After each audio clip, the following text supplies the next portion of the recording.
देखिए, भाजपा की एक सोच और एक रणनीति है देश के अंदर कि किस प्रकार से कुछ ऐसे मुद्दों पे पूरी देश को भंगलाया जा सके और लोग असली मुद्दों पे चर्चा ना करें।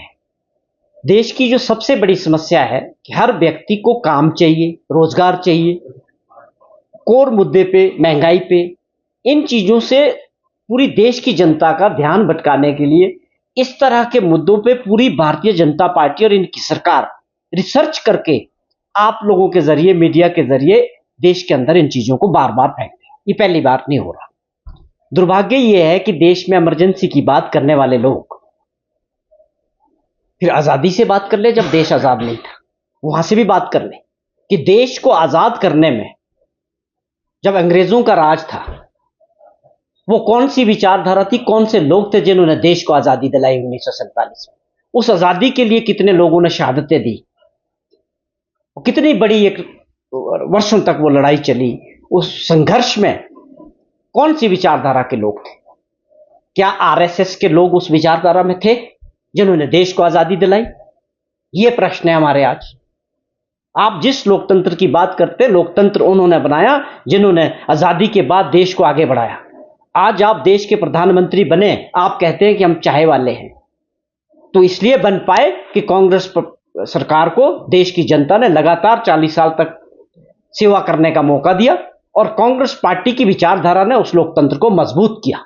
आज भी देश, हमारा देश दुनिया के अंदर सबसे बड़ा लोकतंत्र और सुंदर लोकतंत्र है। जब वो लोकतंत्र जिंदा रहा, उसको मजबूत किया गया, तब जाके आज आप लोकतंत्र में इस तरह की बात कर पा रहे हैं। तो ये केवल लोगों को गुमराह करने के लिए, असली मुद्दों से भटकाने के लिए इस तरह का भाजपा का जो प्रचार रहता है देश के अंदर। पर मैं समझता हूं कि अब ये समय आ चुका है। 11 साल माननीय प्रधानमंत्री जी को सरकार चलाते हो चुके हैं। उनकी जो बड़ी बातें थी, जो उन्होंने खुद देश के सामने 2014 में, 2019 में रखी थी, चाहे वो किसानों की समस्याएं थी, चाहे बेरोजगार युवा साथियों की समस्या थी, चाहे हर व्यक्ति के अच्छे दिन आने की बात थी, या 2 करोड़ लोगों को युवा साथियों को रोजगार देने की बात थी, या विदेशों में जो धन था, काला धन, बहुत बड़ा आंकड़ा मोदी जी ने उस वक्त बताया था, वो मुद्दे कहां हैं? उस पर चर्चा क्यों नहीं होती? आप लोगों ने 11 साल में उन मुद्दों के बारे में क्या दिया देश को? तो ये बड़े सवाल है जो देश के सामने हैं और देश के लोगों की जो समस्या है, मूल समस्याओं पे बातचीत होनी चाहिए। देखिए, हिमाचल प्रदेश में जो भाजपा की बात आप करते हैं, जो अब विपक्ष में है, या इनके नेताओं की बात करते हैं, मुझे बोलते हुए बड़ा दुख होता है कि असली कुछ कोर मुद्दों पे बात करें जो वाकई बड़े मुद्दे होते हैं। खास तौर पे ठाकुर जयराम जी 5 साल तक प्रदेश के मुख्यमंत्री रहे, वो सारी चीजों को जानते हैं। अगर हम उन चीजों में जाएं कि आप क्या छोड़ गए थे, किस हालात में अर्थव्यवस्था को छोड़ गए थे, और क्या आपने जाते जाते जो हालात किए, जो देनदारियां पीडब्ल्यूडी की, आईपीएच की, ऐसा मैं नहीं समझता कि आज से पहले कभी हुआ होगा। उन चीजों को पटरी पे लाने में और सुधार करने में, उन पुरानी लाइबिलिटीज को दूर करने में सरकार का 2 साल का समय चला गया। वो आप लोगों के सामने सारे प्रदेश की जनता देख रही है कि ऐसे हालात किए। तो ऐसी सरकार तो तौबा तौबा कि क्या किया 5 वर्ष तक, उन्होंने पूरी अर्थव्यवस्था को, आने वाले समय को खराब कर दिया सबका। अब हमारी सरकार व्यवस्था परिवर्तन की, मुख्यमंत्री जी बात कर रहे हैं, उसको पटरी पे लाने के लिए पूरे प्रयास हो रहे हैं, उसमें सफलता भी मिली है और आर्थिक स्थिति में प्रदेश की काफी सुधार भी हुआ है। और मैं समझता हूं अगर हम इसी तरह आगे काम करते रहेंगे तो अगले 1 वर्ष में काफी तेजी से इसमें सुधार दिखेगा और जो आने वाले समय के लिए जरूरी।